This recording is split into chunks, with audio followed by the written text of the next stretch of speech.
also mean that it may take a while longer to finish rebuilding. Aloe said, watching the unconscious Sun Princess in the new crater in their now half-demolished spa parlor. Lotus instead simply opted to break down in a sorrow-filled crying fit. Extra file, a tribute to a friend's story. Ponyville, small paradise, massage parlor. Quote. So your mother demolished the whole place? The human masseur behind the desk asked in surprise. Accidentally, Buck. Maelstrom answered, sighing. It explains why lately I have more clients than usual, Buck answered, uneasy. Quote. Mom still thinks you are evil? The prince asked, sighing.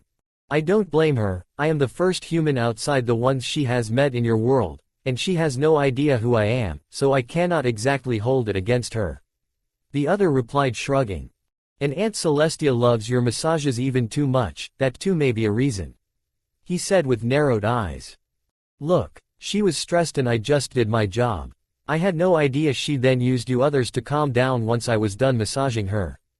Buck, also known as Blackbeard, answered with a sorry expression. I am not blaming you, but after this, I fear Mom will be planning against you with even more fervor than before. Maelstrom answered grimly. Hooray! The human masseur said sarcastically as he deflated in his seat.